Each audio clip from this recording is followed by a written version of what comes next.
पूर्ण परमात्मा पाप कर्म दंड को भी काट सकता है। अभी तक जिस भी संत व महापुरुष से मिले उन्होंने यही बताया कि पाप कर्म फल भोगने से ही समाप्त होगा। वो प्रभु कौन है जो पाप कर्म को काट देता है, वो काल के बंधन से छुड़वा देता है। उसका क्या नाम है, पूजा की विधि क्या है? कृपया अवश्य सुनिए जगत गुरु तत्वदर्शी संत रामपाल जी महाराज के अमृत वचन।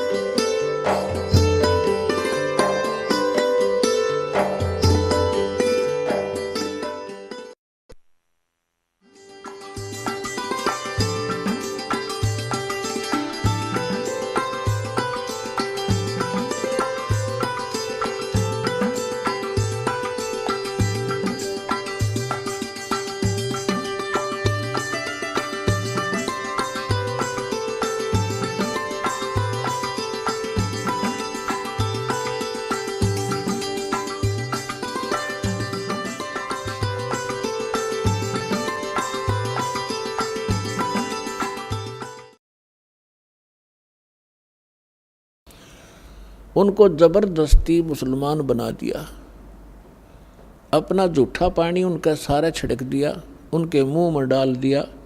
10-5 हिंदू खड़े होकर देख रहे थे ब्राह्मण, उन्होंने जाकर सारा अनाउंसमेंट कर दी कि गौरी शंकर मुसलमान बन गया है, उसके घर नहीं जाना है, उसको अपने घर नहीं आने देना है, इसको गंगा में स्नान भी करना बंद कर दिया।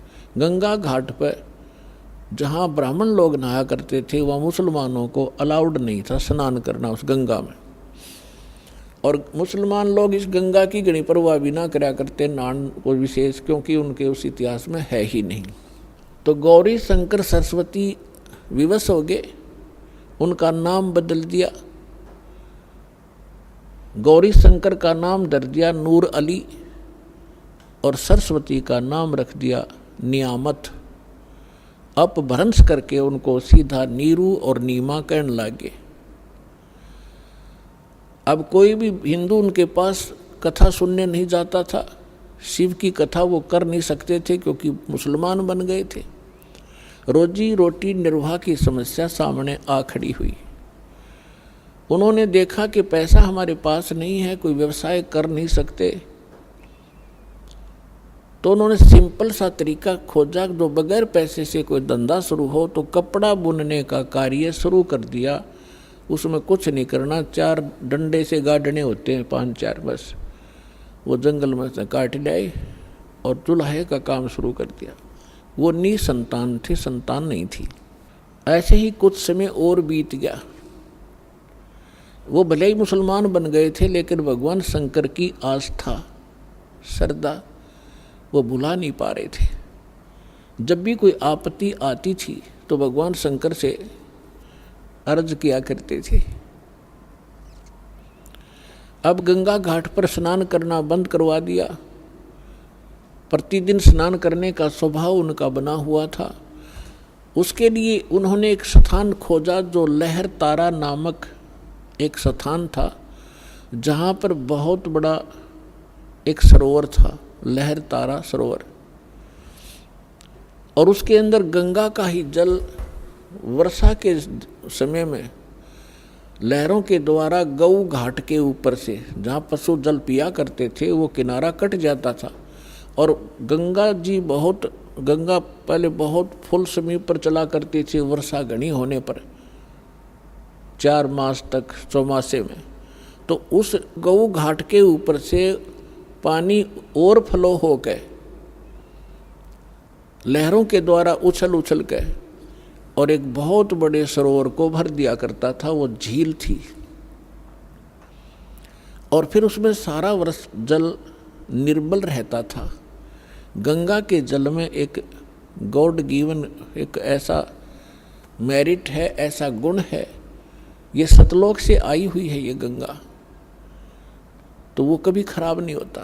पुण्यात्माओं, जितने भी आज तक सतलोक के गुण गाने वाले राधा स्वामी पंथ से पहले कोई सतलोक जाना नहीं था। और इन्होंने कबीर साहब की वाणी में तो सतलोक सचखंड की पूरी विवरण है ही है, लेकिन कबीर पंथी भी ढंग से नहीं जानते थे। सतलोक वो भी कहते थे, लेकिन सतलोक में कुछ नहीं मानते थे। चेतन ही चेतन है, वहाँ प्रकाश ही प्रकाश है, यही राधा स्वामी वाले कहते थे। और ये धन धन सतगुरु सच्चा सौदा, जय गुरुदेव। और निरंकारी तो कहते भगवान निराकार है। और किसी हिंदू से पूछ ले, किसी मुसलमान से पूछ ले, किसी सिख या ईसाई से पूछ ले, परमात्मा को वो निराकार बताते हैं। अब सच्चाई, जिन महापुरुषों ने भगवान को देखा, फिर इस दास पर रजा हुई। अब वहाँ क्या सारी सृष्टि ऐसी है जैसी यहाँ पर है? ये डुप्लीकेट है और वो ओरिजिनल है। वहाँ पर ये 5 तत्वों से बना हुआ कोई मटेरियल नहीं है, एक तत्व से बना हुआ। जैसे 5 तत्वों से यहाँ ये शरीर बना हुआ है। अब इसमें कोई तत्व दिखाई नहीं देता, ये 5 तत्वों से बना है। मृत्यु के उपरांत इसको जब सभा किया जाएगा, ये अपने अपने तत्वों में बट जाएगा। इसी प्रकार वहाँ सभी पदार्थ एक तत्व से, काजू किस्म सेब संतरे ये अनार एक तत्व से, हमारा शरीर एक तत्व से, तो वहाँ केवल एक नूरी तत्व से ही बना हुआ होता है। तो वहाँ ये अमर सरोवर है, वहाँ से सतलोक से ये गंगा आई है। परमात्मा ने एक सैंपल भेजा है कि हमारे लोक में ऐसा मटेरियल है, ऐसा पदार्थ है जो कभी खराब नहीं होते। और वहाँ तो लोक ही बहुत सुंदर है, वहाँ तो खराब होने का मतलब नहीं। और यहाँ इस गंदे लोक में 10 दिन में पानी में बदबू हो जा, और यहाँ पर गंगा का पानी जल खराब नहीं हो रहा। ये सतलोक से आया हुआ ये मटेरियल है, पदार्थ है। तो ऐसे दूधों की नदियाँ वहाँ सरोवर भरे हैं, दही के सरोवर भरे हैं, वहाँ पर शहद के सरोवर भरे हैं, हर तरह के पदार्थ हैं। और सदाबहार फल हैं, सदाबहार वृक्ष हैं, सदाबहार वहाँ पर ये बेल बूटे हैं, लता हैं। तो पुण्यात्माओं, प्रसंग चल रहा है, वहीं पर आते हैं। तो नीरू नीमा सुबह सुबह उठ करके प्रतिदिन उस लहर तारा नामक तालाब में स्नान करने के लिए जाने लगे। रूटीन बना हुआ था, गर्मी का मौसम था, ज्येष्ठ सुदी पूर्णमासी, गर्मी का मौसम। और उस दिन परमात्मा अपने वचनानुसार, जैसे सुदर्शन जी से कहा था, बेटा तू चिंता ना करे, मुझे टाइम तो कितना लगे तेरे माता पिता को मैं पार करूँगा। जिस कारण से वो बोला, भगत सुदर्शन यहाँ की इच्छाओं को त्याग सका, नहीं तो उसके गल में या एक फांसी और गल गई थी। यही बहुत थी उसको यहाँ काल के लोक में फंसाने के लिए। लेकिन पुण्यात्माओं, परमात्मा कहते हैं मेरी शरण में जब आप आ जाओगे, फिर मेरा काम है, तुम मेरी मर्यादा में रहना, मुझसे दूर ना होना, फिर मैं आप करूँगा तुम्हारे सारे काम। कैसे तुम्हें पार करना है वो फिर मेरी ड्यूटी है। अब जैसे परमात्मा ने एक फार्मूले बताए हैं, द्वार धनी के पड़ा रहे, धक्के धनी के खावे, 100 काल झकझोल ही पर द्वार छोड़ ना जावे।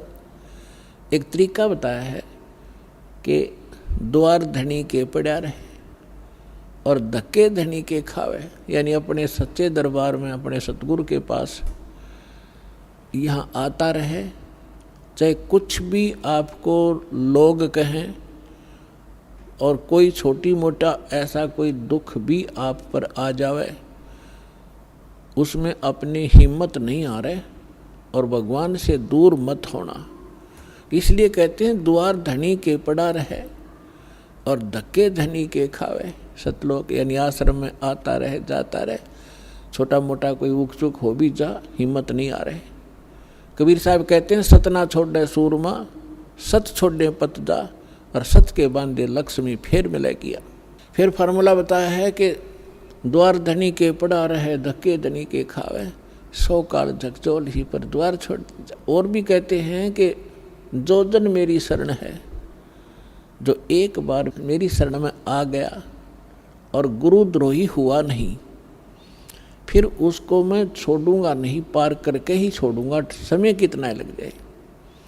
जो जन मेरी शरण है ताका हूँ मैं दास, और गेल गेल ला गया फिर जब तक धरती आकाश। तो पुण्यात्मा,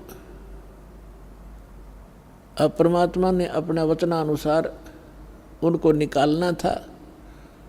यदि वो ब्राह्मण बने रहते, उनमें अभिमान की कमी नहीं थी, और जहाँ अभिमान है वहाँ भगवान मिल नहीं सकता उन व्यक्ति को। आज से 600 वर्ष पहले ब्राह्मण वर्ग एक बहुत ही उच्च कोटि के माने जाते थे। इनको हमारे क्षेत्र में दादा नाम से पुकारा जाता था, चाहे छोटा सा बालक हो, और बहुत बड़ी महिमा थी इनकी। उस समय परमात्मा ने पहले तो उनकी वह मरोड़ काटी, वो बनाए मुसलमान, और हिंदू से उस ब्राह्मण कुल से हटाया। अब वो बेशक मुसलमान बने हुए थे, लेकिन वो तो एक सिंपल मैन थे, गुजारा करते थे अपना, जैसी भी नमाज नमूजों ने बता दी वह कर रहे थे, लेकिन अंतःकरण उनका टूटा हुआ था, उनके अंदर कोई अभिमान नहीं था। तो परमात्मा ज्येष्ठ सुदी पूर्णमासी संवत 1455 सन 1398 को ब्रह्म मुहूर्त में, ब्रह्म मुहूर्त कहते हैं सूर्य उदय होने से लगभग 1.5 घंटा पहले। यहाँ थोड़ा सा प्रसंग और सुनाना अनिवार्य है कि एक रामानंद नाम के स्वामी रामानंद जी एक ब्राह्मण थे। वो काशी के अंदर अधिकतर ब्राह्मण लोग जो थे वो ऊत भूत की पूजा करते और करवाते थे। सदग्रंथों, वेदों और पुराणों से वे दूर चले गए थे।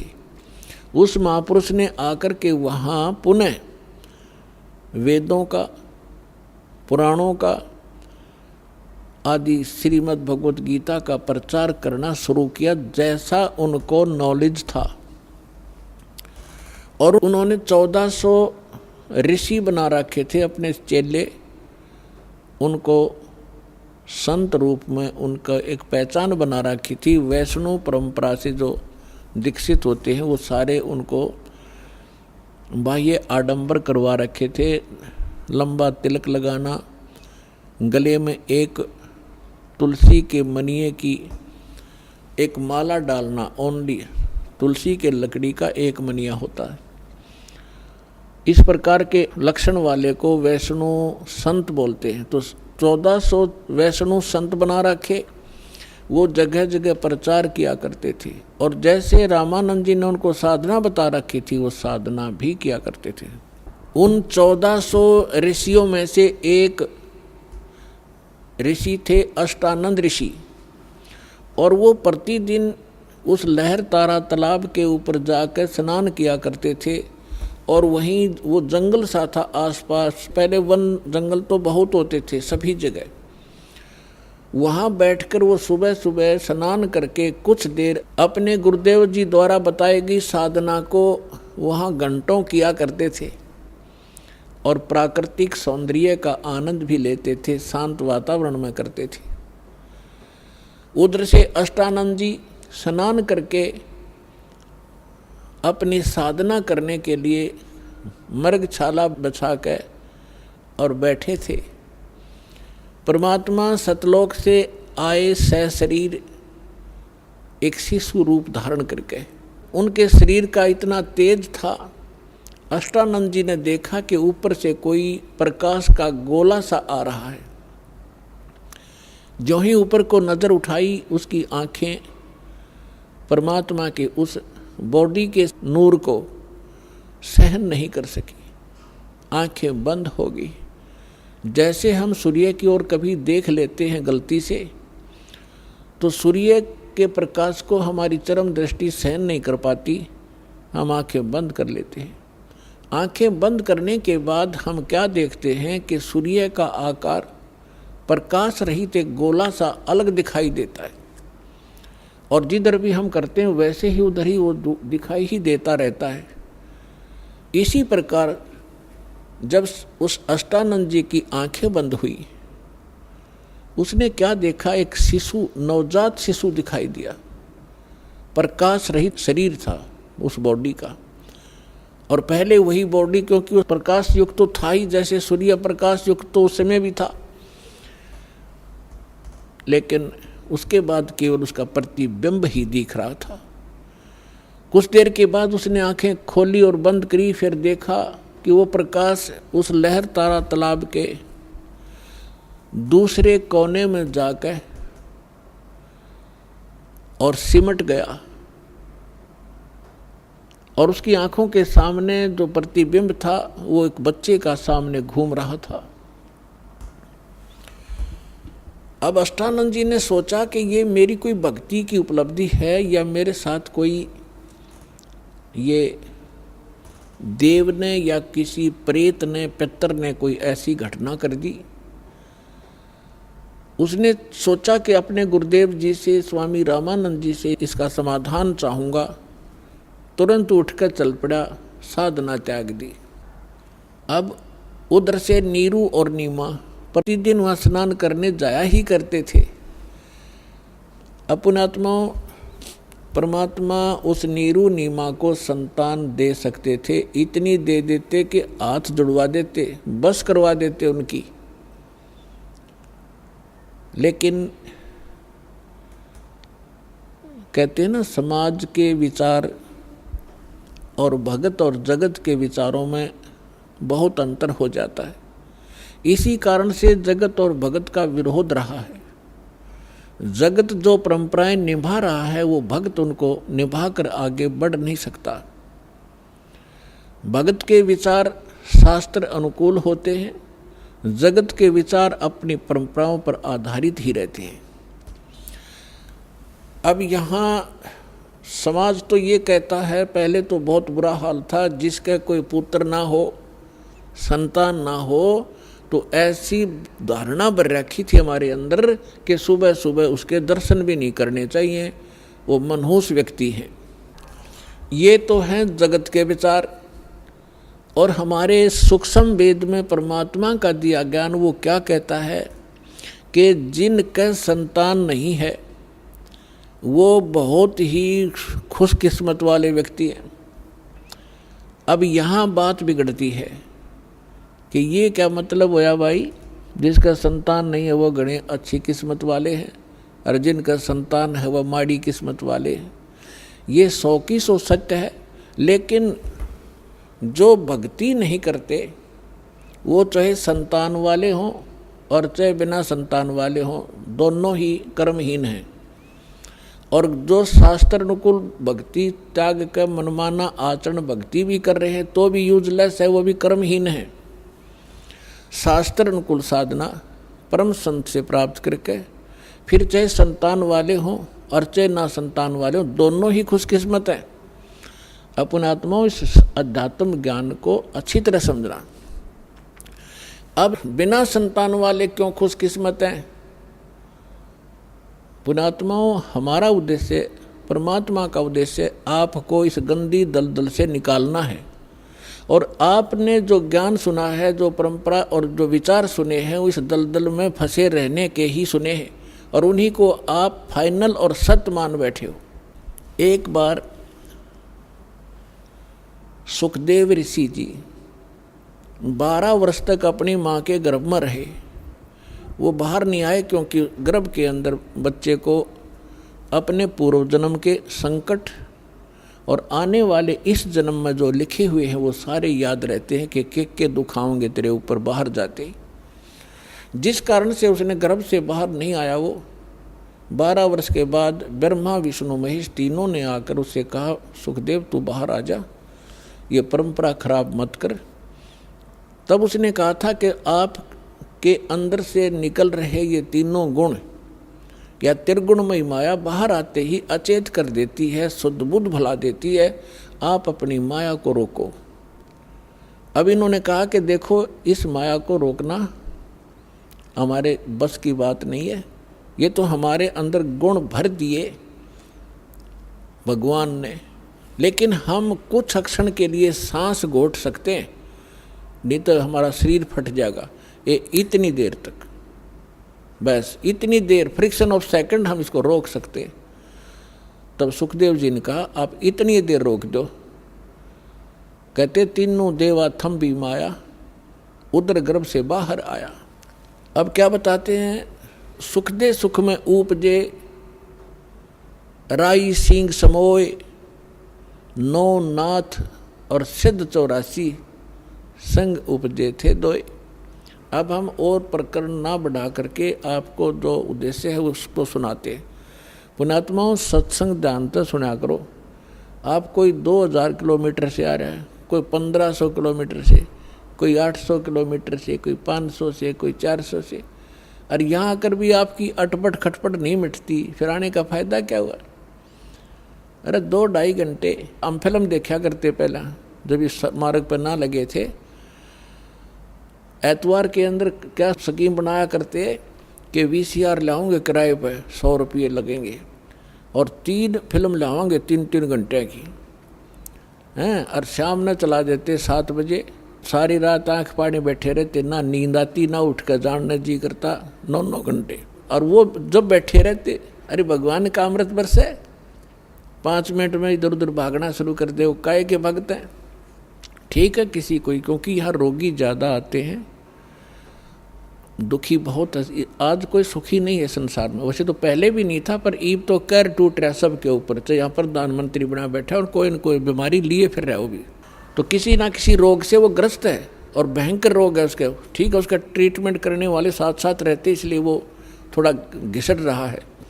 तो कहने का भाव ये है, वो बात अलग है, कोई बीमार है वो जाओ, बाथरूम भी जाना पड़ सकता है उसको, और कोई जड़ी बूटी लेने भी जाना पड़ सकता है, लेकिन ज़्यादातर ध्यान दो सत्संग सुनने में। अब हमने आप यहाँ पर परमात्मा प्राप्ति के लिए ही इस उद्देश्य को लेकर आए। आज जो प्रसंग चल रहा है कि सुखदेव जो था वो बाहर आया, बाहर उसको आने से उस माया का प्रभाव नहीं बना, और उसको अपने भविष्य की याद बनी रही और पिछला इतिहास याद रहा। जब वो 12 वर्ष की उम्र का माँ के गर्भ से निकला, माँ के गर्भ से निकला जब तो छोटा था, बाहर निकलते ही वो एकदम 12 वर्ष की आयु जितना शरीर उसका एकदम उभर गया। अब सुखदेव ऋषि के पिता थे वेद व्यास जी। वेद व्यास जी ने देखा कि बेटा हो गया, और उसको पता चलते ही वो दौड़ा दौड़ा आया। तब तक सुखदेव उठ कर चल पड़ा। व्यास जी ने कहा कि हे बेटा, हे पुत्र, बैठ जा, रुक जा। तब उसने कहा, देखा नहीं अपने पिता की ओर, चलते चलते कह रहा है कि एक लेवा एक देवा दूतम, ऋषि जी कोई किसी का पिता नहीं पूतम, ऋण संबंध जुड़ा एक ठाठा, अंत में सब 12 बाटा। सुखदेव ने कहा कि ऋषि जी, ना जाने कितनी बार तू मेरा बाप बन लिया, और ना जाने कितनी बार मैं तेरा बाप बन चुका हूँ। ये बूढ़ा बुरा झंझट है। ना जाने ये कितने युगों से आप और हमारा संस्कार उलट पुलट चल रहा है। अब के मैं इससे पीछा छुड़वाऊंगा, और यदि मैं आपको देखूंगा तो मेरी ममता आप में बन जाएगी। यूं कह कर के वो पिछले संस्कार से उसकी कोई बैटरी चार्ज थी, उसमें आकाश में उड़ जाने की सिद्धि पूर्व जन्म के संस्कार से थी। वो आकाश में उड़ गया, आगे जाकर अपनी ओरनाल काटी और पत्ते पुत्ते लपेट कर जंगल में घूमने लग गया। ये लंबी कथा है, हम उस प्रसंग पर आते हैं कि एक लेवा एक देवा दूतम, और कोई किसी का पिता नहीं पूतम। पुण्यात्मा, अब परमात्मा का ज्ञान है, ये किसी डूम बाट के गीत नहीं है। यदि आपने अध्यात्म मार्ग को ग्रहण करना है और यहाँ भी सुखी होना है और सतलोक चलना है, तो जो ज्ञानदास आपको बता रहा है उसको हृदय में संभाल लेना। अब क्या बताना चाहता हूँ कि जैसे आज कोई आपका पुत्र है, कोई पुत्री है, ये पिछले संस्कार से हैं। एक बेटा ऐसा है, पिता कमा रहा है, जोड़ रहा है, उसके लिए मर रहा है, और वो गुलछर्रे उड़ा रहा है, शराब पी रहा है, गाड़ी खरीद ली हैं, और 10 मित्रान बिठा के होटलों में जाकर दारू पीता है, मांस खाता है, और पिता बैठ कर रोता है। तो उस पिता ने पिछले जन्म में उस बेटे का ले रखा था, कोई किसी ने कभी रिश्वत ली होगी या कोई धोखा करके कोई अटपट किया होगा, अब वो पूरे करके छोड़ेगा। एक कथा है, एक किसान था, उसका एक पुत्र होने पर पत्नी की मृत्यु होगी। उसने दूसरा विवाह कराया, उससे एक पुत्र हुआ, फिर दोनों ही मर गए। अब बड़े पुत्र का विवाह हो चुका था, छोटा पुत्र उससे 10-15 वर्ष अंतर था, छोटा था। अब क्या हुआ, जो बड़ा पुत्र था पहली पत्नी से, और छोटा पुत्र था उनसे काफ़ी उम्र में छोटा था, छोटे वाला बीमार हो गया, इतना रोगी हो गया कि उसके ऊपर बहुत से पैसे भी लगे, कुछ पैसे भी लगाए, लेकिन वो इलाज नहीं हो पा रहा था। किसी ने बताया कि वहाँ ले जाओ, एक बहुत बड़ा वैद्य है, लेकिन पैसे लेगा 5,000 रुपये। उस समय 5,000 रुपये आज के 50 लाख के बराबर। तो उन्होंने सोचा, दोनों पति पत्नी ने विचार किया कि क्यों ना इसको किसी प्रकार से इसकी मृत्यु करा दें, विष दे दें, और सारी संपत्ति अपने पास रह जाएगी, इस वाली भी। उन्होंने ये विचार करके स्वयं तो हत्या करने की सोची नहीं, एक डॉक्टर से बात कर ली, वैद्य से, कि भाई आप ऐसे करो, इसको विष दे दो। उसने कहा मैं 500 रुपये लूँगा और किसी का शक भी ना होगा, 2-4 दिन दवाई देता रहूँगा और फिर मैं इसका काम तमाम कर दूँगा। अब उसने 500 रुपये लिए, उस समय 5,000 थे, उसने उन्हें सोचा 500 में पीछा छूटा ही तय। तो उसने 500 रुपये लेकर उसको विष दे दिया, वो लड़का मर गया। तो ग्रामीणों ने, रिश्तेदारों को पता था कि भाई बहुत दिनों से बीमार चल रहा था, मृत्यु होगी, बात समाप्त हुई। और वो दोनों पति पत्नी, खुशी का ठिकाना नहीं, बड़े भाई का और उसका भाभी का। 1 वर्ष के बाद उनका एक पुत्र प्राप्ति हुई, और गुणा खुश हो गए कि सारी संपत्ति के वारिस बन गए। अब उस इकलौता पुत्र उसको खूब अच्छा घी दूध खिलावें, लाड से पाले पोसे, घने दिनों में वो गाभरू हो गया, जवान हो गया। युवा होते ही उसका विवाह कर दिया। विवाह होने के उपरांत कुछ समय के बाद वो लड़का रोगी हो गया। अब पहले तो भाई था, उस पर पैसे लगाना अनिवार्य नहीं समझा, अब पुत्र बीमार हो गया, उसको ना जाने कहाँ कहाँ ले गए, जिसने जो मांगा वही दिया।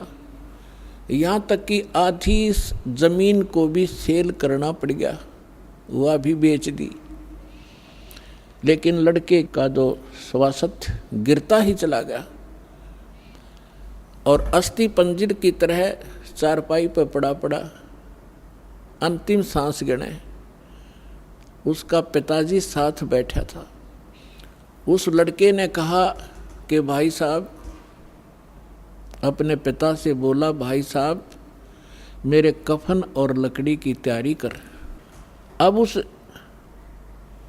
व्यक्ति ने सोचा बच्चा ज़्यादा रोगी हो गया और एक की बात कर रहा है।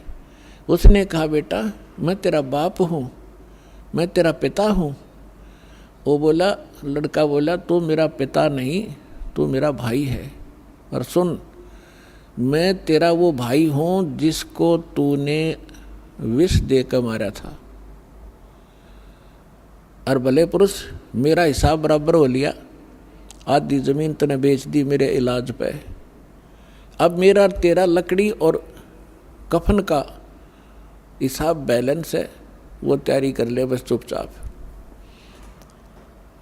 अब वो हक्का बक्का रह गया, उसने अपने किए कर्म की याद सारी आ गई। तो उस व्यक्ति ने कहा कि भाई साहब एक बात बता, ठीक है मैंने जैसा जुल्म किया, क्योंकि तो इकलौता पुत्र, आगे संतान नहीं, मेरा तो कुल नाश भी हो गया। लेकिन एक बात बता, तो हमने तो जो बुरा किया फल मिल गया।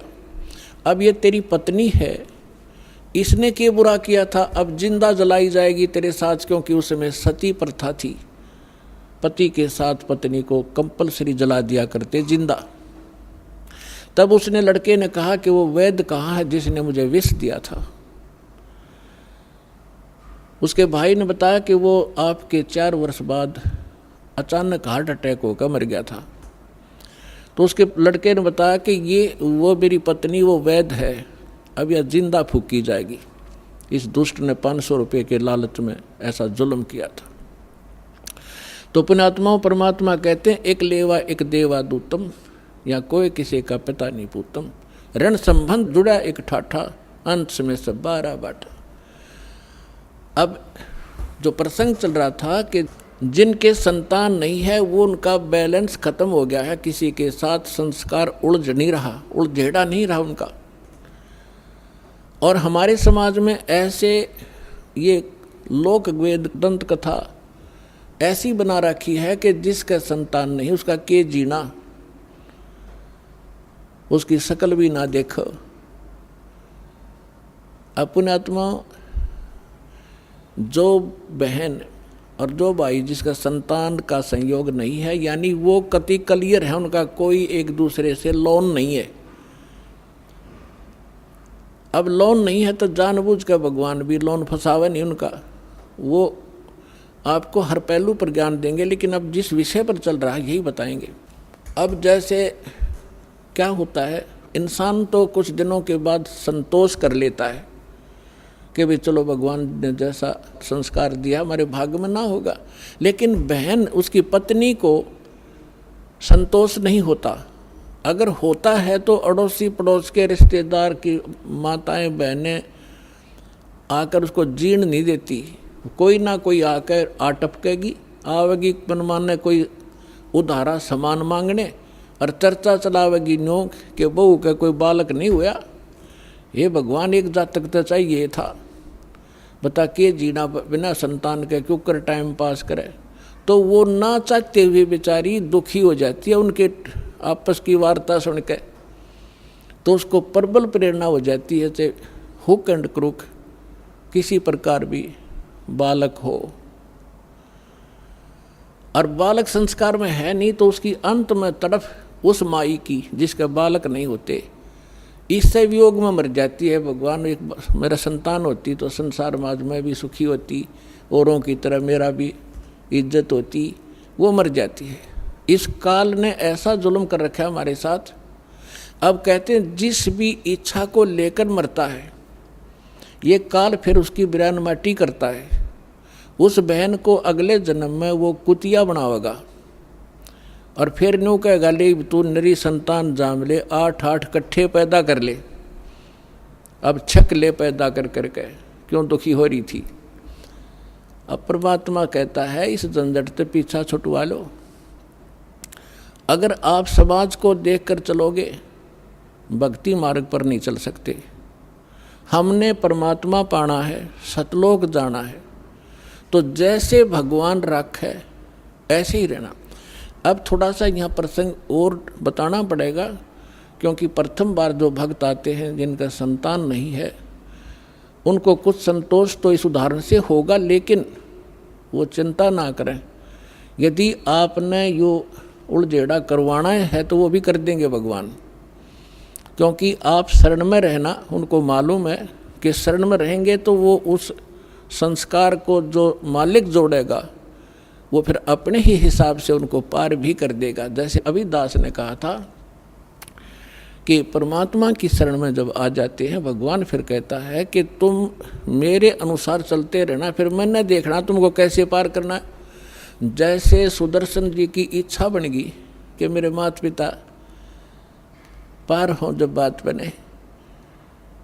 अब हालांकि उनका कोई संस्कार नहीं था, वो चले गए थे, कोई कुतरू बन रहे थे, कि गधा बन रहे थे। परमात्मा ने वो भी स्वीकार किया, बेटा तुझे पार करने के लिए मैं यह भी तेरी समस्या हल करूँगा। तो इसीलिए जिनका संतान नहीं है पर जब घड़ी पहले तो कोशिश करेगा भगवान कि ना फंसे इस अड़ंगे में, और नहीं मानेंगे तो फिर वह भी समस्या आपकी संतान वाली भी यहाँ खूब हल होएगी। थोड़ा सा उदाहरण दे दूं।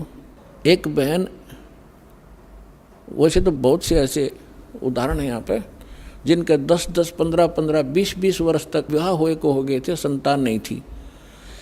अब यहाँ सत्संग सुनकर जाते हैं तो उनका मन शांत हो जाता है कि ना, हमने संतान चाहिए नहीं। और वहाँ जाओ संसार में वो जान दे इंजेक्शन ला दें, अब वो फिर बेचैन हो जा बहन, तो फिर आते डिमांड वो ही करे।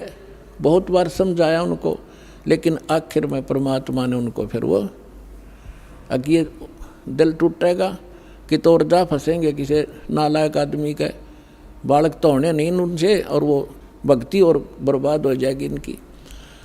तो बहन को कभी तो असंतोष कर ले, फिर घर वाले जाकर फिर न्यों के बता कोई जीना है, बालक नहीं, इतने दिन हो गए नाम ले रखा, फलाना काम काहे का तू गुण गाती फिरती है। तो परमात्मा ने उसके सुन दी, गर्भ में 2 बच्चे हो गए, एक कब्र में। और वो ये कहा करती कि भगवान चाहे मेरे लड़की हो जाए, समाज का मुंह बंद हो जाए, मुझे लड़के की जरूरत नहीं, 2 दी इकट्ठी है। अब वह फुली नहीं समावा, सारा अड़ोस पड़ोस भी नहीं बोले थारे गुरु जी तो वे पूरे हैं। 1 साल के बाद 2 और गर्भ में चेक करा ली, बोला 2 लड़की और है। अब वह चिंतित हुई, मैं खाई बोल रहा मत, इबले जो मालिक तुझे दे रहा है, अब मत बिरड़ावे। तो पुण्यात्मा परमात्मा जो चाहे सो कर दे। एक बार देखो पुण्यात्मा, हर तरह से हर पहलू पर ज्ञान दिया जाता है। एक बहन और उसकी सास ने नाम लिया, सास का दृढ़ विश्वास था, वह बहन बेटी बालक थी, उसके एक लड़की थी, उसके बाद गर्भ नहीं रहा था, खराब हो जाता, और भी काफ़ी तरह जगह पर वो घूमे फिरे। फिर उनको पता चला तो यहाँ दीक्षा ली। जींद जब सत्संग किया करता था दास, तो परमात्मा ने दया की, उनका गर्भ रहा लड़की के, और जिस समय में पहले गिरता था उससे आगे बढ़ गया, 2 महीने और निकल गए। तो उनकी खुशी का ठिकाना नहीं रहा। उन्होंने क्या किया, जब हमारी थोड़ी सी संगत थी, ज़्यादा नहीं थी, थोड़ी संगत थी, तो उनके पड़ोस में एक और भक्त था, उसने प्रार्थना की कि आज गुरुजी हमारे यहाँ भोजन करने की दया करो। हमने कहा ठीक है बेटा बना लो। हम 5-7 भगत मेरे साथ उनके खाना खाने गए शाम को। उधर से वो भी आगे पड़ोसी थे उनकी मदद कराने के लिए, भोजन बनवाने के लिए। हमें नहीं पता वहाँ क्या घटना घटी, हम खाना खा कर आ गए।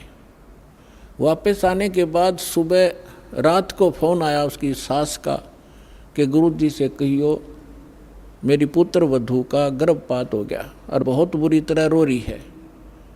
और वहीं हो गया जब आपकी सेवा कर रहे थे, उन्हीं के दूसरे के घर में, सारे बाथरूम में ब्लड हो गया। वो तो रो रो कर सारी रात उसने तो आंखें सुजा ली। मैंने उसको फ़ोन बताया, माँ बेटी यहाँ आ, तेरी सास ने उसको कहा यहाँ भेजो। उसकी सास आ गई, उसको समझाया बेटा भगवान जो करे वो गलत नहीं करता। वो बोली जी मन ने तो विश्वास है, पर वह बालक ना मानती। ठीक है माँ कोई बात नहीं, जो हो गया सो हो गया, क्या बात, परमात्मा जो करता सही करता है।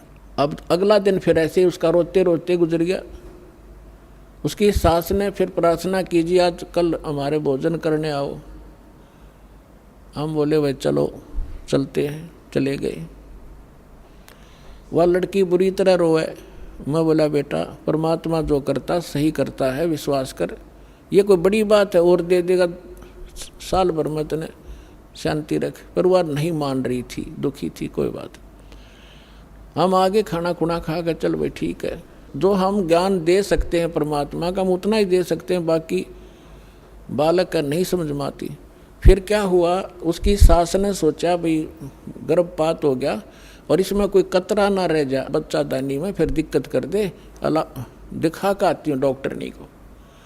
अगले दिन वो एक पड़ोस में अच्छी प्रसिद्ध डॉक्टरनी थी, उसके पास गए।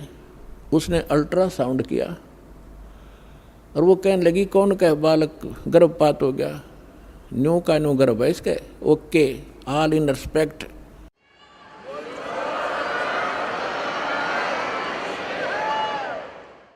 अब उनका फिर फोन आ उसकी सास का, जी कमाल कर दिया।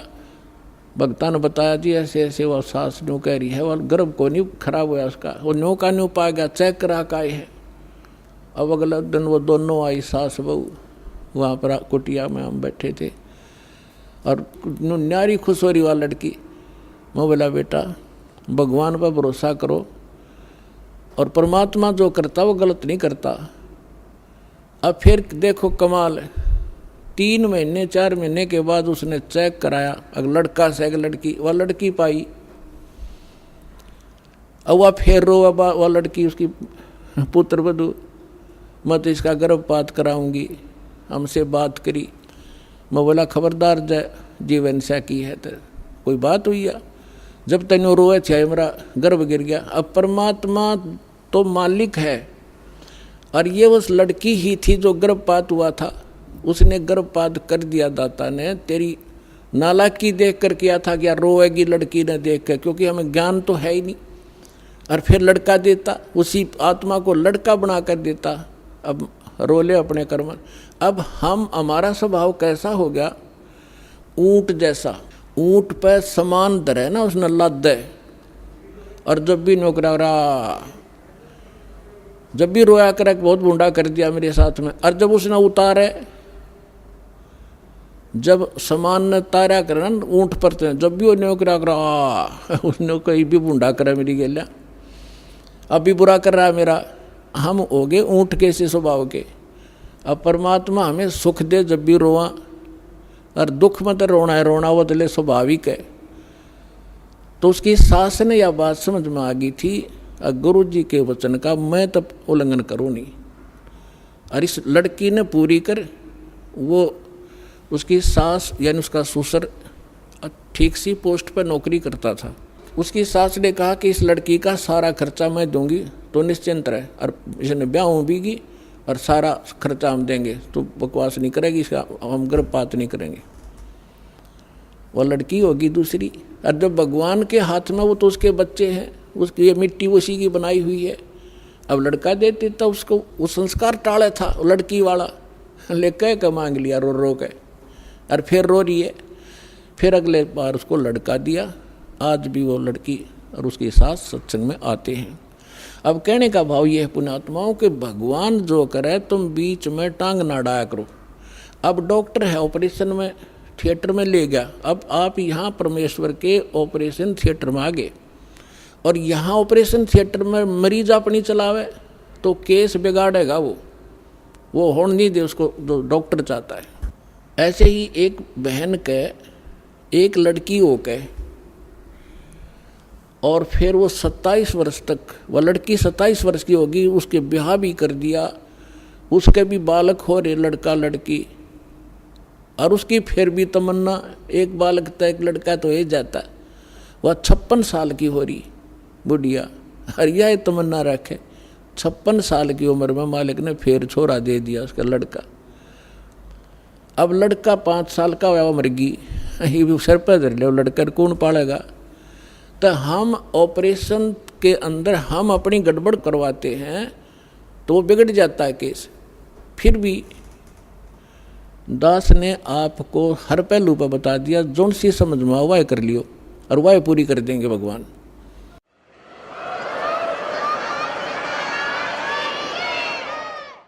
अब हम आते हैं उस प्रसंग पे। अब जैसे आपने कल इंटरव्यू सुना था एक भगत का, 14 वर्ष हो गए थे उनके ब्याह में, कोई बालक नहीं था और सारी पूजाएं करते थे। अब फिर परमात्मा की शरण ली तो 2 लड़की हुई, नो ऑब्जेक्शन, उन्होंने कोई परवाह नहीं की, बस लड़की हो चाहे लड़का, ज्ञान समझ में आ गया, भगवान जो दिए वो हर स्वीकार, और तीसरा फिर लड़का भी दे दिया। तो विश्वास रखो इस भगवान पर, जो करे परमात्मा जो करेगा वो गलत नहीं कर सकता। हम जीव हैं, गलत खुद करवा लेते। अब हम आते हैं उस प्रसंग पे जहाँ आज दास आपको सुनाना चाहता है। अब नीरू नीमा के घर पे पहले दिन, जिस दिन भगवान मिले उससे पहली रात्रि में पहले दिन, कोई रिश्तेदार औरत आ गई और उसने तो वही जिक्र करना, हे बेटी बालक को नहीं होए, भगवान रुस गया तेरा ते, समाज में के मुँह दिखावेगी, सुबह सुबह कितने निकलने जोगी भी कोई ना। अब वो नीमा के इसे इंजेक्शन लाएगी वह बुढ़िया, वह तो चलेगी, सारी रात रोई करवट बदल बदल के, हे भगवान एक बालक हो जा, हे भगवान एक बच्चा मिल जा, मेरा भी संसार में साझा हो जाता। तो सुबह उठ कर स्नान का समय हो गया, नीरू ने कहा कि चलते हैं स्नान करने। वह रास्ते में भी रोती हुई आ रही थी कि हे भगवान शिव जी, बेसिक वो मुसलमान बन गए थे लेकिन आस्था उनकी अपने भगवान शिव में ही थी। हे भगवान शंकर, आपके घर में के लालों की कमी है, मुझ पापन को भी एक बच्चा दे देते, मेरा भी समाज में साझा हो जाता, हिस्सा बन जाता, मैं भी सीना ऊपर ने मुँह करके जी लेती। इस तरह कहकर बुरी तरह फूट फूट कर रोने लगी। अब नीरू कहने लगा, भगतनी अगर यदि हमारे भाग्य में होते, आज 60 साल की उम्र होली हमारी, तो दे ही देते परमात्मा, और अपनी आंखें खराब मत करे, कोई बुढ़ापे का सहारा नहीं, आंखें रो रो कर तू ख़त्म कर लेगी, अंधी हो जाएगी, ना रोए, शांति दी। यानी ये चर्चा करते करते वो लहर तारा तालाब पर पहुंच गए। पहले नीमा स्नान करने लगी, ब्रह्म मुहूर्त था, 1.5 घंटा सूर्य उदय होने से पहले अंधेरा अच्छा रहता है और सुबह की रोशनी एकदम ही होती दिखाई दिया करे। अब नीमा स्नान करके बाहर आई और नीरू स्नान करने के लिए सरोवर में प्रवेश कर गया। अब नीमा जिस कपड़े को लपेट कर नहाई थी उसको धोने के लिए पुनः किनारे पर गई तालाब के। तब तक रोशनी सी हो गई थी, दूर तक का थोड़ा थोड़ा दिखाई देने लग गया था। अब नीमा ने क्या देखा कि एक कमल के फूल के ऊपर कोई वस्तु हिल रही है, जैसे परमात्मा पैर हिला रहे थे कमल के फूल पर विराजमान होकर के नवजात शिशु के रूप में। तो उधर से नीमा ने देखा कि ये क्या चीज़ हल रही है। उसने सोचा कोई सर्प ना हो और मेरे पति ने डस ले, और ध्यान से देखा तो क्या देखा, कमल के फूल पर एक बालक विराजमान है। अब नीमा ने अपने पति से कहा, वो तो मलमल कर नहा रहा था, इतने पानी में बढ़ के ऐसे कोते मार रहा था कभी हाथों से। तो उसने कहा कि देखियो जी, कमल के फूल पर बच्चा है, छोटा सा बालक है, बच्चा है, छोटा सा बच्चा है। अब नीरू ने कहा कि तू मेंटल होगी, तेने अब जल में भी बालक दिखाई देने लगे, नीमा कुछ संतोष कर, मत पागल होए। तो उसने कहा कि देख सचमुच ये बालक, देखो बालक देखिए रहा। अब उसने वो एक विशेष कसक देखी, उसका जिधर संकेत कर रही थी नजर की तो सचमुच एक कमल के फूल पर एक नवजात शिशु बालक लेटा हुआ। हाय हाय, बोलो सतगुरुदेव।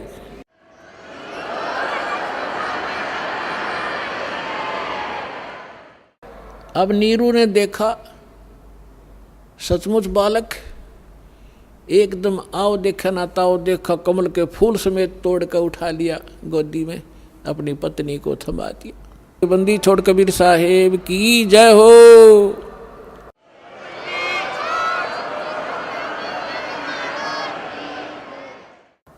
अब नीमा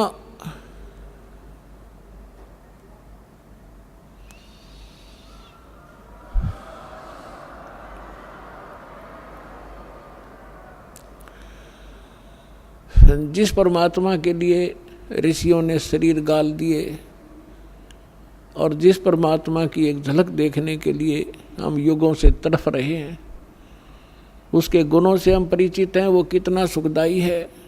और वो भगवान और जिस माई के सीने से लगा हो,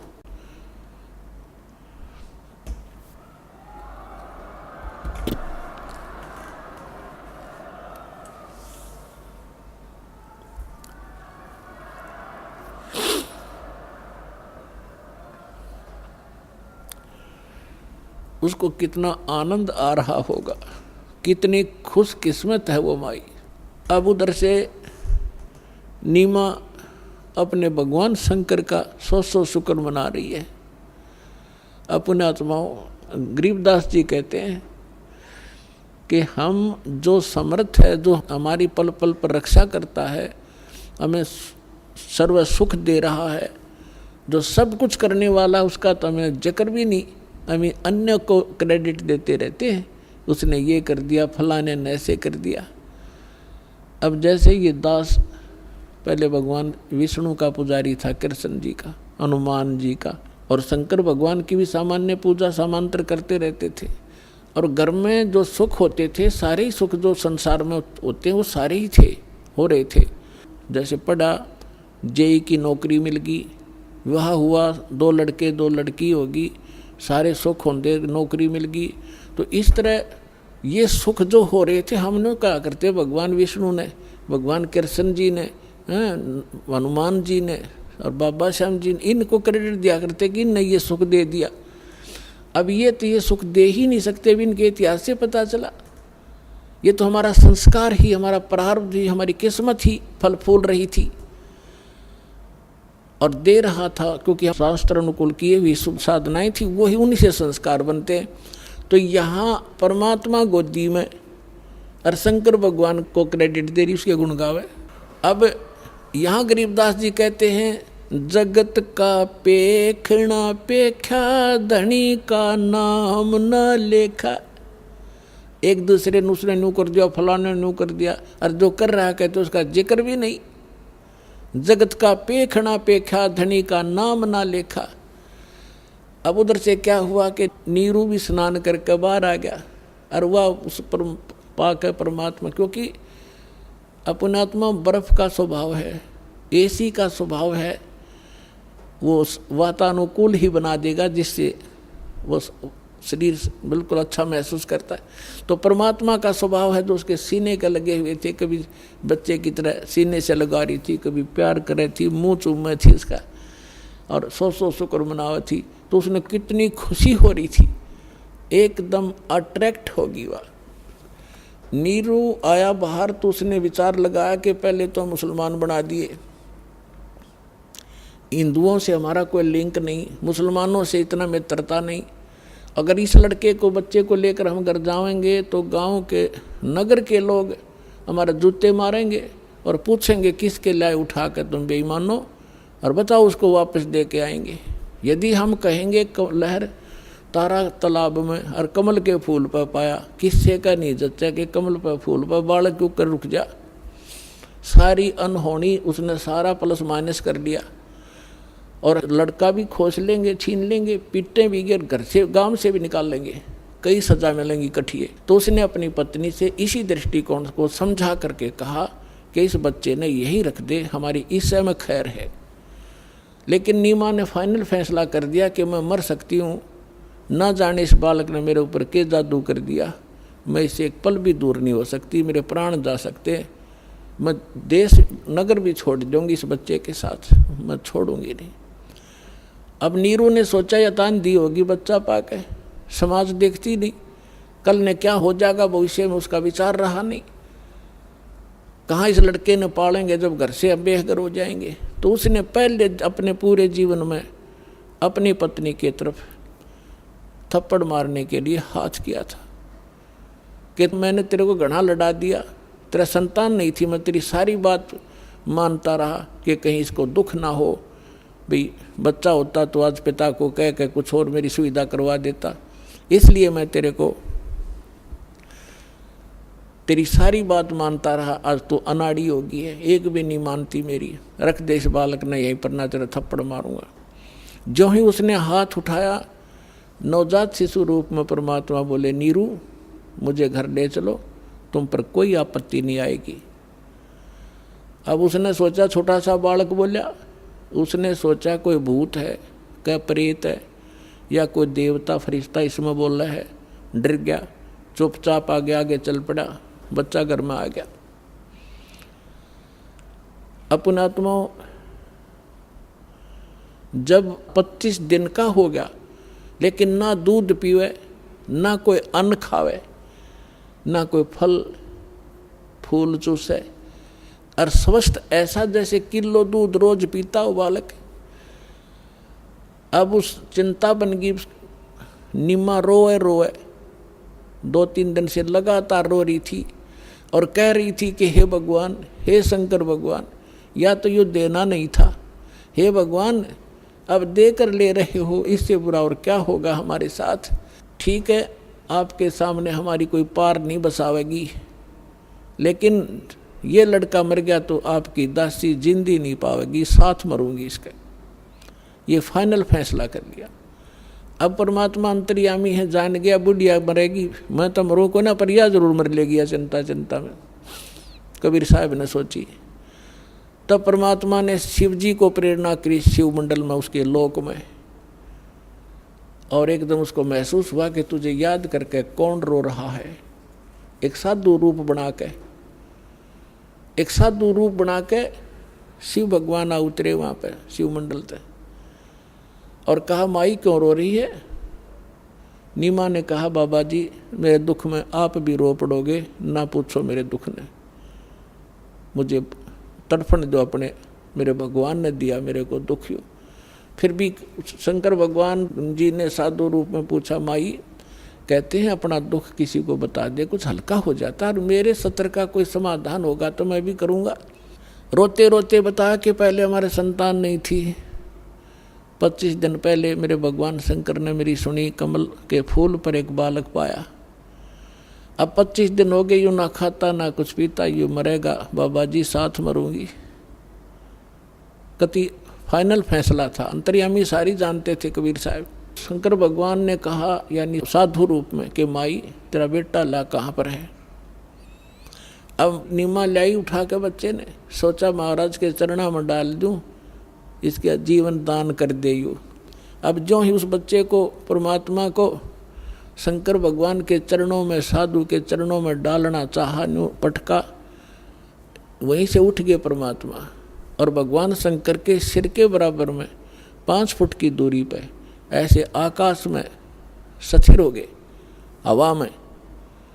अब शंकर भगवान ने ऐसे हाथ किया, उसकी गोदी में आ गई, और ऐसे हाथों में लेकर के परमात्मा से शंकर भगवान और परमात्मा पूर्ण ब्रह्म की। शंकर भगवान भी नहीं समझ सके ये कौन है, उसने यही सोचा कोई सिद्ध पुरुष है, क्योंकि इनकी बुद्धि इतनी ही है, ये कंप्लीट गॉड नहीं है।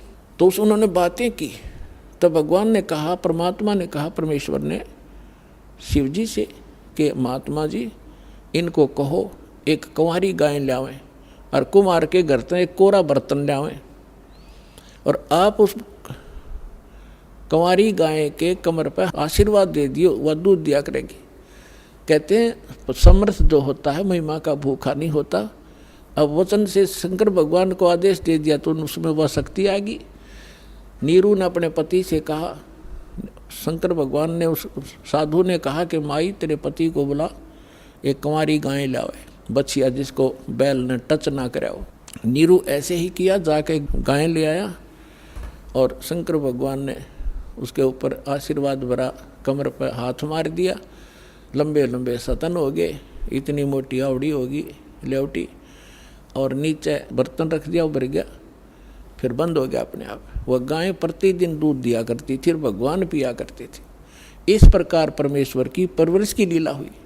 अब यहाँ पैरेलल आपको ये एक प्रमाण देना चाहेगा दास कि परमात्मा की पहचान क्या है। वेद हमारे हिंदू धर्म के एक सत्य वस्तु है, सत्य ज्ञान की वस्तु मानी जाती है, कि उसमें जो लिखा है भगवान की यथार्थ महिमा है। तो जो वेद बताते हैं कि परमात्मा के बचपन में जो परवरिश की लीला कुंवारी गाय से होती है, वेद में लिखा है। और जिस भगवान ने ये लीला की है तो who is God, he is God, जो वेदों अनुसार जिसकी लीला है। अब थोड़ा सा प्रमाण देते हैं।